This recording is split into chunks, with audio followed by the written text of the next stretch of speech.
Hey all, Tom Moran here from Tom's Big Spiders. In this episode, we're going to be rehousing a fan favorite, my Nhandu Tripepii or Tripepii. I've had this one for about 4 years now. We're also going to take a look at a rehousing of one of the slings. I've had this one for a long time, and I've had people ask me to do husbandry videos on it, but unfortunately, having picked it up as a young adult, didn't feel comfortable talking about the husbandry of a species I didn't raise up. However, now that I've had the slings for a little while, I do have some notes to share on them that'll hopefully help people that are looking at picking up one of the coolest species, quite frankly, I've found in the hobby.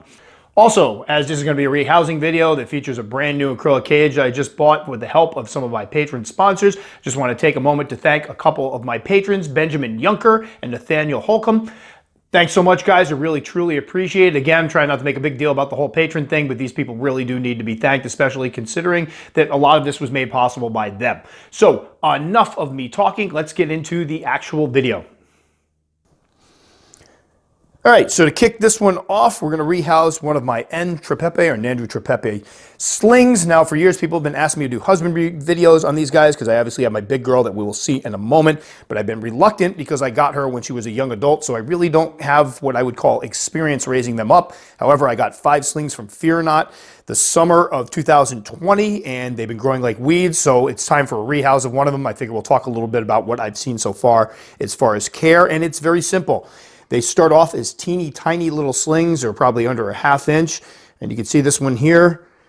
There we go. It's starting to show some of its adult patterning. You can see the little bands on the legs. And I'm going to call myself out in advance. I got ready to rehouse these, and one of the other ones is smaller, so I figured this new enclosure here would be a good fit for it. But this one looks like it's probably going to outgrow this one in a molt or two. But until I can go over the new house again and pick up my sling enclosures, this will be fine for the time being. So I started off in this little about 2-inch by 1-inch dram vial, and they were kind of swimming in it. I gave them moist substrate. They burrowed, but you could catch them out and about. They'd come out to feed. And to start off, I was feeding them pre-killed red runners, and I believe at one point I actually broke out some mealworm sections. They ate fine, and once they put on a little size, they were eating the red runners themselves. I didn't have to pre-kill them, no problem. They've been growing. This one, I believe, is molted already 4 or 5 times in my care. So putting on really good size quickly. They didn't stay little teeny tiny slings for long. Now we're going to try to get this one, coax this one out of here. The amazing part is lately I've been trying to feed them, and they've been all trying to escape on me, so I thought this would be a nice, easy rehousing. Oh, there we go. Go, get out of here. No. No, I don't want you on that. I want you in the cup. In the cup. In the cup. Still not in the cup. Now, hopefully you can get a little shot of it there.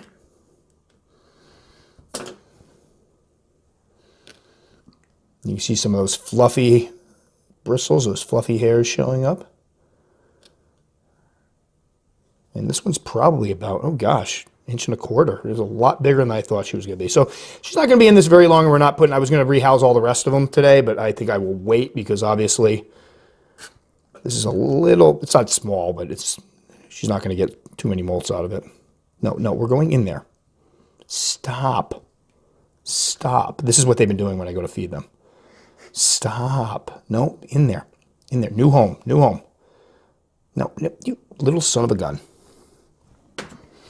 This is literally, I'm kind of glad we got to see this because this is why I knew it was time to rehouse them. This one just molted. You see it's about 1.25 inches, maybe 1.25 inches now.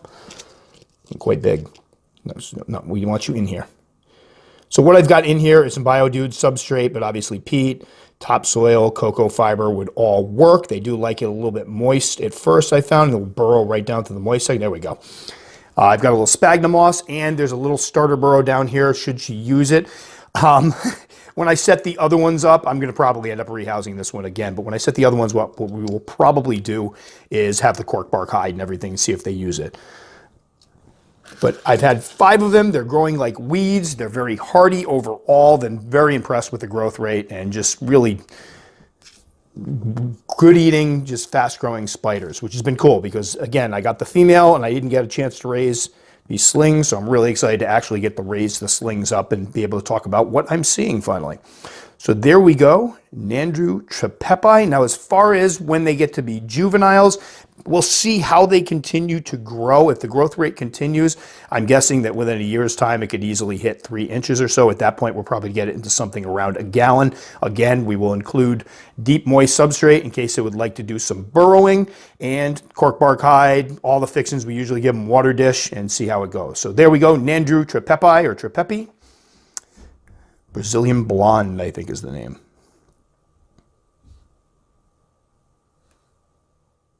All right, so this one's going to be a rehouse of my adult female Nhandu Tripepii or Tripepii. I think I've actually been saying it wrong the whole time. What we have here is one of the primal cages. I've been featuring a lot of these because I picked up a lot of these back, oh gosh, I think it was during the summer, but we had to wait until we moved, and then the move got delayed. But anyway, we got them in.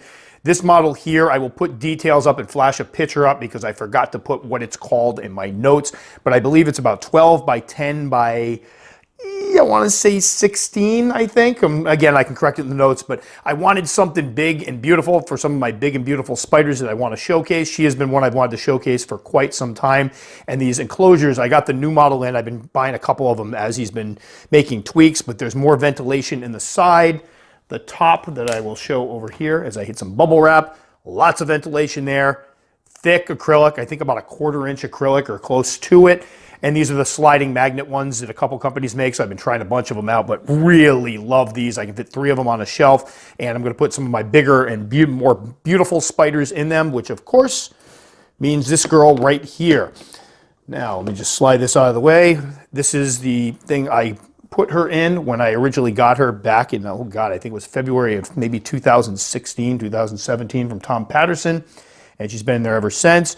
And these things work great. Sterilite containers work awesome. There's nothing wrong with these because I know somebody will come on and make a comment about the fact that this isn't a very nice enclosure. It doesn't need to look nice for it to be appropriate and good for the health of the spider. And these have always served me very, very well.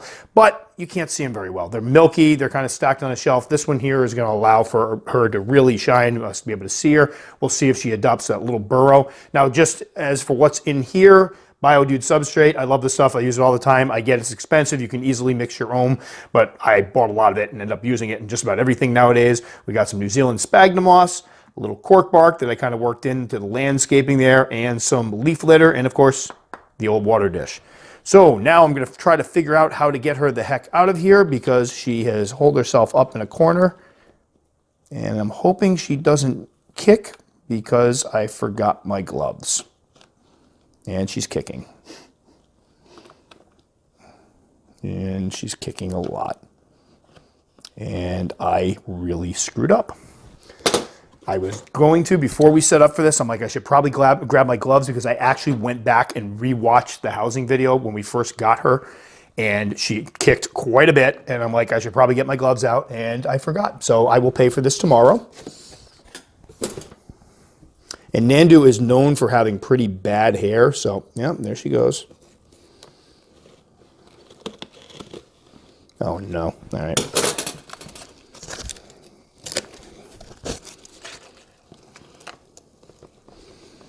Here we go.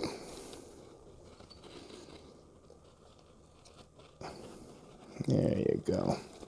I love this girl. No, stop kicking. It's not nice. All right, so what we're going to try to do is get her down in here and hopefully let Billy get some pictures of her. There you go. Nope, stop kicking. Oh, you should see the hairs.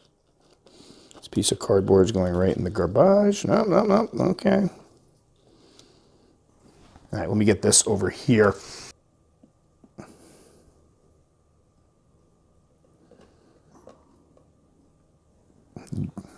Nasty little kicking girl. It's hilarious because I went back and watched the other video for it, and I'm like, oh God, she kicked a lot. I need to get my gloves, and forgot my gloves. So there she is, looking absolutely gorgeous.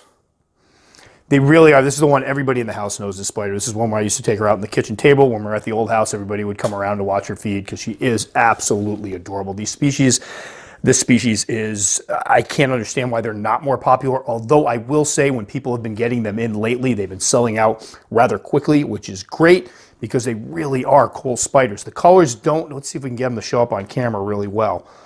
Really just almost like a strawberry blonde appearance to him. But she's a big girl, probably about 6.5 inches or so. When I got her, she was a young adult. I think she was about 5 inches, and she has molted 4 times since then. So still put on a decent amount of size. She's a little crazy, but crazy in a fun way. Like, she's never thrown a threat posture. She's the only time she's ever kicked, or when we were transferring her. So it was when we first got her, and it was obviously in this video here. And as far as just the crazy behavior, she'd run out and kind of run around enclosure, sometimes peek out over the edge when you open it up. She just seemed kind of inquisitive and nuts. There she is, looking absolutely gorgeous. I'm already feeling some of the hairs. I'm going to pay for this later.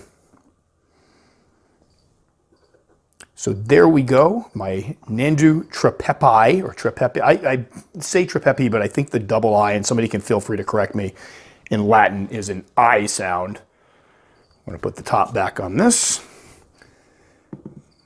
And now she at least has an enclosure that when we have folks over to check them out, she'll be nice and visible. Boom, I love those little magnets. And that will be most likely her forever home. There's a lot of floor space in there, so more than enough for her. And I'll be very curious to see if she uses her burrow. There we go, and Tripepii. All right, so far it's been about an hour later and my fingers are feeling okay, so I don't think I got haired that badly. But as a rule of thumb, if you are rehousing a New World species, it makes sense to put on some protection on your hands, long sleeves. I had the long sleeves, but unfortunately I did not have the gloves on. Normally when I do a species that I think is going to kick, I will have the gloves on, because although obviously a bite would probably be a bit more painful, the hairs are nothing to scoff at. Nhandu are known and recognized for having some of the nastiest hairs in the hobby. So we'll see how that goes. If it flares up, maybe I'll take a video of it to show people what it can look like when you get here, but so far so good. All right, so that should do it for this one. As always, if you liked it enough to subscribe, very much appreciated. You can click the little circle up there. If you'd like to check out more of the videos to see what I'm about, you can find them over there. If you comment, I will reply. I do respond to all comments. It may take a couple days because I tend to get quite a few of them, but know that if you take your time to comment, I will take the time to reply back to you. Thanks so much for watching, guys. We'll catch you next time.